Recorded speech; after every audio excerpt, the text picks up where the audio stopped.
असं आहे की जी भारत जोडो न्याय यात्रा आदरणीय श्री राहुल गांधीजींची जी सुरू झाली आहे त्या यात्रेला आसाममध्ये अडवण्याचा एक प्रयास आसामची जी सरकार आहे भाजपची त्यांनी केलेला आहे।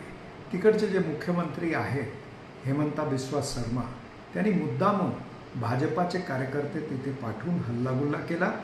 राहुल गांधी आणि श्री जयराम रमेश त्यांची गाडी अडवण्याचा प्रयास झाला आणि त्यांच्यावर FIR ही दाखल करण्यात आलेला आहे। तर हा जो संपूर्ण प्रकरण आहे राहुल गांधीजींची जी यात्रा आहे ही यात्रा न्यायासाठी यात्रा आहे, अन्यायाच्या विरोधात आहे आणि ही मोहब्बतची दुकान आहे। काय त्यामध्ये वेगळं नाही आणि कोणालाही आम्ही डिस्टर्ब करू इच्छित नाही। पण हेमंता बिस्वा शर्मा जे भारतीय जनता पार्टीचे मुख्यमंत्री आहेत त्यांना भीती वाटली कुठे ना कुठे आणि भीती वाटल्यामुळे ही यात्रा या ठिकाणी न व्हावी असं त्यांचा प्रयत्न होता। पण राहुल गांधीची यात्रा आसाममधून पूर्णपणे निघालेली आहे।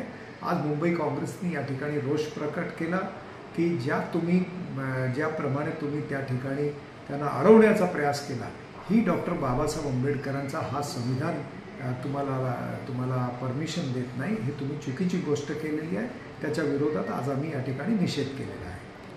जी टप्पा आता सुरू आहे त्याचा समारोप मुंबईमध्ये होणार आहे भारत न्याय जोडो यात्रेचा, त्यापूर्वी हा हल्ला झालेला आहे, याच्यापूर्वी सुद्धा हल्ला झाला, तर काय सांगणार?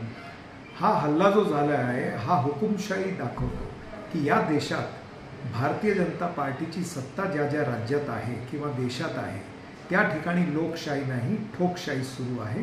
हा त्याचा एक प्रमाण आपल्या समोर आलेला आहे। तरी पण काँग्रेसचे नेते आदरणीय राहुल गांधी किंवा सर्व कार्यकर्ते आम्ही कोणी घाबरणार नाही आणि आम्ही भाजपच्या समोर जाऊन त्यांचा म्हणजे विरोध करू। भारत न्याय यात्रा जोडो यात्रा ही भाजपाची किंवा सत्ताधाऱ्यांची सध्या पोटदुखी ठरते असं आपल्याला वाटतंय का?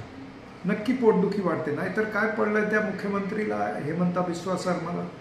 ते का कार्यकर्ते तिथे पाठवतात, पुलिसला पाठवतात, यानी जब भाजप डरती है पुलिस को आगे करती है, म्हणजे हा खरं ठरला ना आज की हेमंता बिस्वा शर्माला आणि भाजपला राहुल गांधींची जी न्याय यात्रा आहे त्याची भीती वाटते।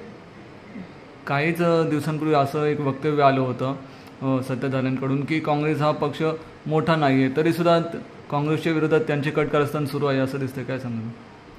नाही, ते काही सांगू द्या, जर काँग्रेस पक्ष मोठा नाही मग भाजप कशासाठी घाबरते काँग्रेस पक्षाकडून? विषय तो आहे।